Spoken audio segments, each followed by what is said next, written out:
নমস্কাৰ সকলোকে। এঠাইলৈ যাম বুলি চুলিখিনি গাঁঠি আছিলোঁ। অকলে নোৱাৰি নহয়, বহুত দিগদাৰ হয়। মোৰ নিচিনা কোনে বাৰু নিজে নোচোৱাকৈ পিন্ধি গাঁঠিব পাৰে জনাবচোন। মই গাঁঠিছোঁ বাৰু, কেনেকুৱা হৈছে নাজানো আৰু। ৰ'বক, মই আপোনালোকক দেখুৱাই আছোঁ কেনেকুৱা হৈছে। নিজে নোচোৱাকৈ গাঁঠিব খুব টান হয়, তথাপিও চেষ্টা কৰিলোঁ। এয়া ইমান বেয়াও হোৱা নাই, কিন্তু চুলিয়ে নাই মূৰত। পূৰা টাকলাই হৈ গ'লোঁ আৰু লাহে সেইকাৰণে। আৰু ইমান বেয়া কথা নাই, কিন্তু যাব ওলাওঁতে আমাৰ আইতা এজনী আহিলে। আমাৰ ওচৰৰে হয় আইতা। চাওকচোন, মই জোকাই আছোঁ, আইতা তোমাৰ চুলিখিনি পূৰা ফৰেইনাৰৰ নিচিনা হৈছে। মই লাৰিও চালোঁ, চাই পেলাই আইতাই বোলে মূৰ ধুইছিলে। তাৰপিছত মই কি কৰিলোঁ, আইতাক ক'লোঁ যে আইতা মূৰত তেল লগা অলপ। কৈ আছে নালাগে, নলগাওঁ।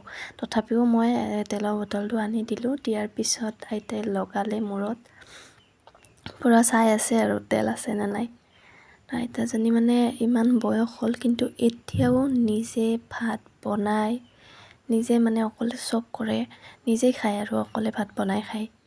কোনেও একো কৰি দিব নালাগে, নিজেই চব কাম কৰে, নিজেই ঘৰ মোচা, কাপোৰ ধোৱা চবখিনি কৰে আইতাজনীয়ে। আৰু তাতকৈ ডাঙৰ কথা হ'ল, আইতাই এতিয়াও খুব স্পষ্টকৈ চব দেখা পায় আৰু।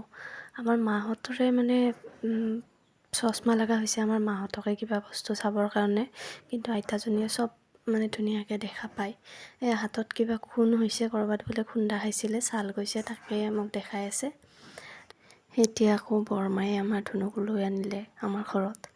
চাওকচোন, সি লাহে আৰু বহিব পৰা হৈছে। অলপ টাইম বহি পেলাই বাগৰি যাব খোজে, তথাপিও পাৰা হৈছে আৰু বহুতখিনি আগতকৈ।